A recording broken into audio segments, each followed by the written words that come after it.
Hi, everybody. Welcome back. We are here for another one of your questions about work.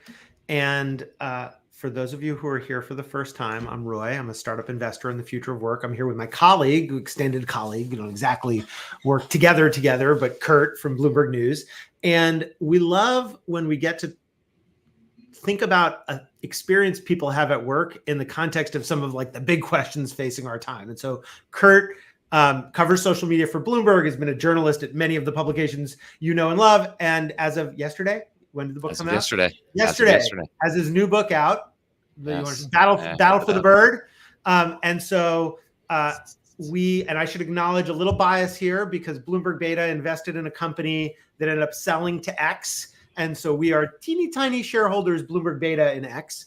And so Kurt, that said, I don't really have a position on what's been happening inside, but I'm really fascinated to hear. And so the question we're going to start with is, I'm working for a company, and we can obviously talk about Twitter and X in this context, but many people have had this feeling. And I feel like my company, my organization, I no longer trust that it's trying to do what it says it's trying to do, the mission of the organization. Right. And so would just love any reflections you have on what a person ought to do in that situation. Yeah. I mean, this is like such a question that is perfect for this scenario, right?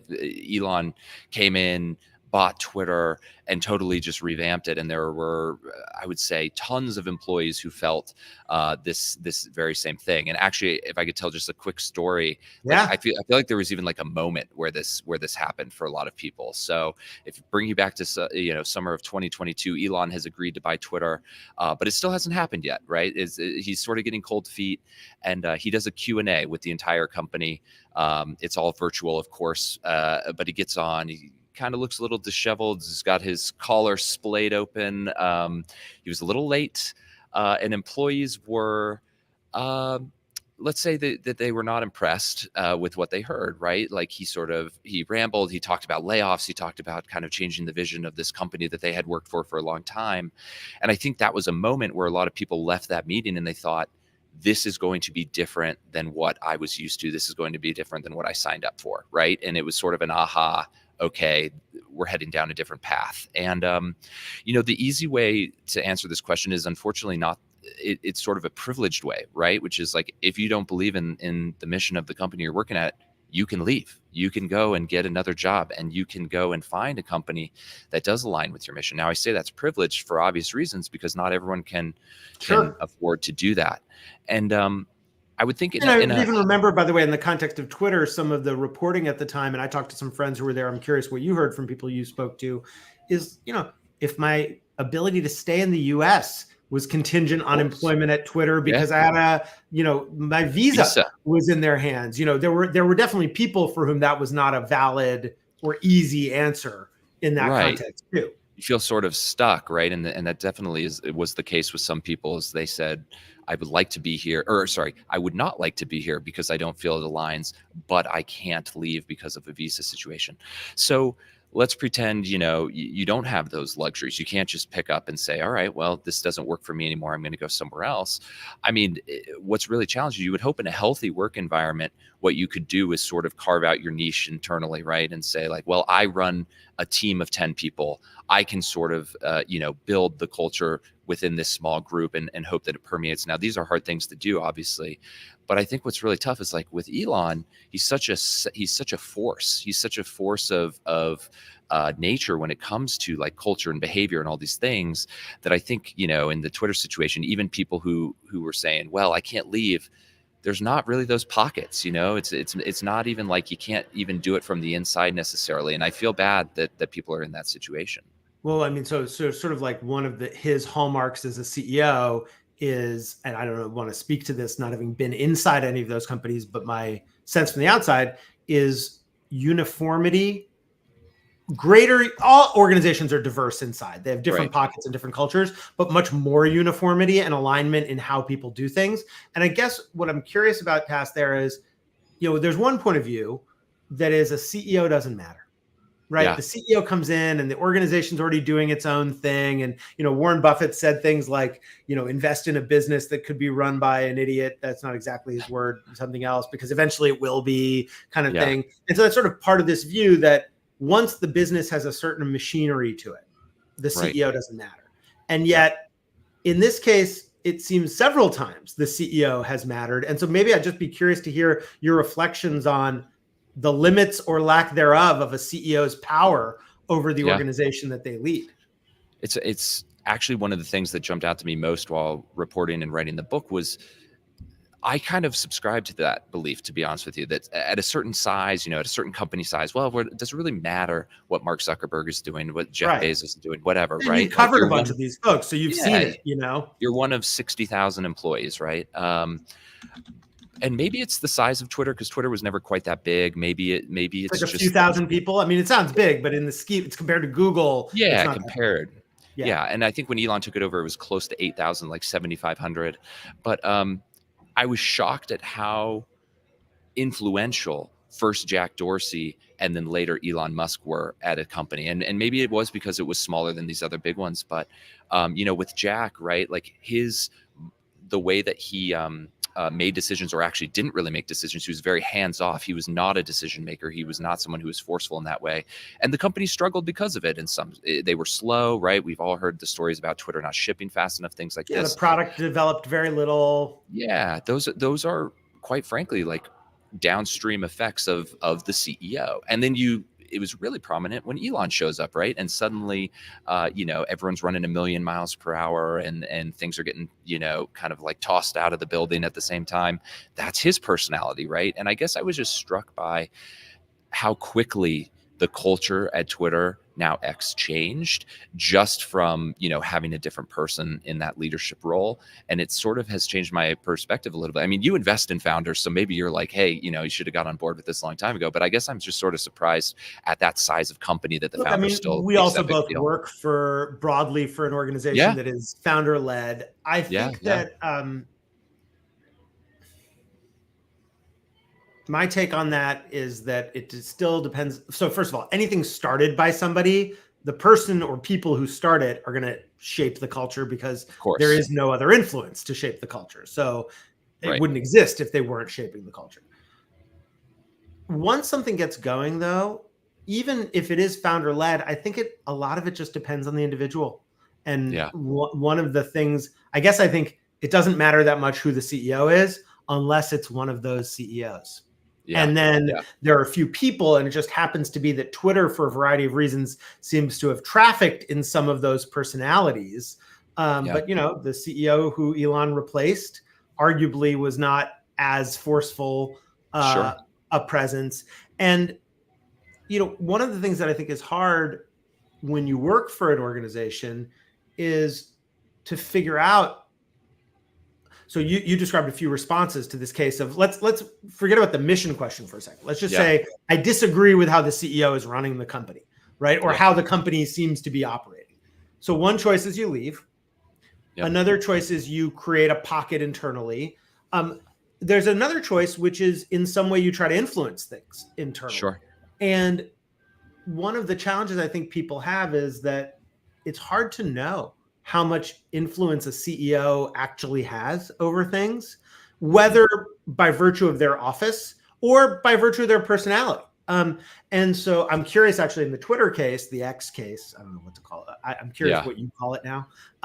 But what you observed about people trying to fight and whether fight under Jack or under whoever they were Elon, whoever, Twitter, because of the nature of the product and the nature of the people who work there, had a lot of people with really strong opinions about what Twitter should do and how it should participate in things like the health of our democracy and the public square and limits on free speech and abuse and hate and, all of that stuff. And so I'm curious how people try to fight. This is also one of the biggest differences between Twitter 1.0 and what has now become X, right? So in Twitter 1.0, under Jack, I mean, employees could say almost anything they wanted without fear of, any type of punishment, retribution, whatever, right? Ironically, it was a freer speech environment internally. Internally, absolutely. Yeah. Yes, absolutely. And, people would go on Slack, they'd stand up at an all hands meeting and they would speak their mind and say things that you might think, I'm not sure you should be saying that to your boss, right? now, and what we saw when Elon took over was that people who were critical of him get the boot, right? And we've seen this, and we've heard stories of this time and time again, that, sorry, as I set off the accidental thumbs up icon there, basically talking back to Elon is not a good way to keep your job. And as a result, the people that end up working there buy into the mission, and they, keep your head down, and you do what the boss says. And it's just a very different way of operating than what old Twitter was. And, as a result, I think when you disagree with the mission, and the mindset is if you disagree with the boss, you're out, it makes it really, really hard to do what you were saying, right? Which is try and change things from within. Yeah. There's almost this way in which you need to have a theory of your boss in order to operate on this. And I think that's not just the CEO. That is also your manager or whoever else is in the chain with you of, okay, this is why I think they do what they do. Because you could easily sit there and be like, well, I thought he was Mr. Free Speech, and it doesn't seem like free speech. It's like, well, a person can believe that free speech is possible for users of a product, but not for makers of the product. Like, that's a valid thing for somebody to believe. I'm not necessarily saying that's what I believe, but that's a thing a person could believe. And so I kind of think there's this almost this inner scientist part of like, before you've decided you got to leave, or if you can't leave, it's, okay, well, what do I think Elon is trying to do? What is he telling me? What isn't he? And I think one of the things that was hardest, I remember the reporting on that call, on that, all hands. And I think the all hands. That's right. Thank you. One of the things that I thought was hardest there is that people didn't know. Like, they had this image of him from the press. Totally. And from Twitter, where he was so clear, and then he shows up and it's like, wait. Where's the 7-point plan? Like, for exactly what you're going to do? And is this guy just tired? Is he like, that would be understandable. Like, is it like he was on Joe Rogan and he's just on something, or is it just that the man is kind of different than what we thought he was? And I think since then, what we've seen is he has brought, I believe, some clarity to what he is trying to do with Twitter. And by the way, maybe it was that he was in the process of trying to wriggle off the hook for buying the thing. So being clear about what he wanted to do didn't necessarily serve. Who knows? But I think one of the hardest things about that moment was, from the employee perspective, empathizing with the employee, just the ambiguity of what was going on. And I don't think he knew at that moment, quite frankly, right? Because we've seen, even since he's been there, the strategy has pivoted and changed and things like that. And so, which is reasonable, right? You're not necessarily going to go in and say, I think people expected more of a plan, but you're not going to go in and say, here's the plan, and it's going to be perfect right there. So, he has changed, and you're right. In that moment, he wasn't able to really convey, something that gave employees a lot of peace of mind, I would say. So now let me ask, to broaden beyond the tale of that one company. As a journalist, my guess is you talk a lot with people who work for companies who are dissatisfied with their sense of whether the company is living up to its mission, because that's a reason people might leak to a journalist. And so what's your sense in talking to people generally who are doing that, of what are some of their coping mechanisms, or even what are some of the trigger points for that? Like, what tend to be the flashpoint issues for them? I think when, these are going to sound somewhat obvious perhaps, but I think there's a reason. One, like when you're working on something internally and it continually gets killed or delayed or whatever, right? Your own personal sense of like contribution and your own personal sense of impact goes down, right? And those types of people are oftentimes more likely to be dissatisfied, and therefore, they want to talk about, well, here's what the company is not doing. And I know because I'm on the team that's trying to do it and nothing's happening, right? So that's really frustrating for people.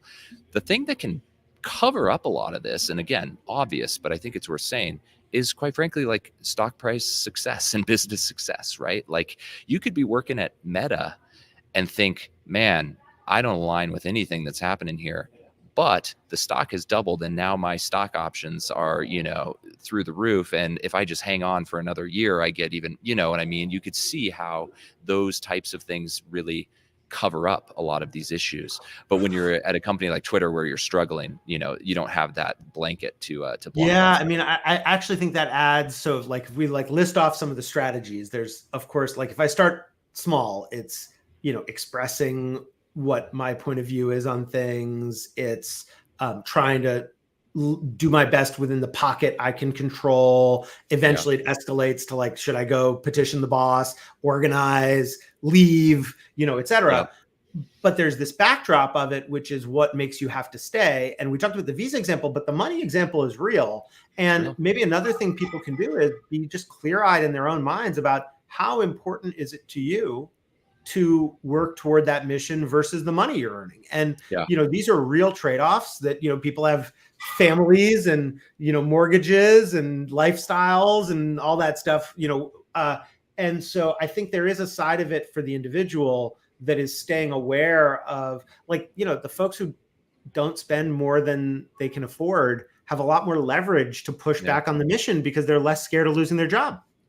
I would say, we talked about the ability to leave as being a privilege, right? I think even the ability to choose what mission-based company you want to work for is a privilege. I mean, Think about how many people are out there who, they simply need a paycheck. They can't sit there and say, does this company align with my values? Because I need to put food on the table or whatever 100%. it may be. So, we're sort of talking here about a very specific group of people, often in the tech world or in the 1%, if you want to say. I don't think that means it's not a discussion worth having, obviously, but totally. I just think it's important to acknowledge. Yeah. No, I think it's such a good point. I mean, it's like two of us, like white men who work for a technology company. Exactly.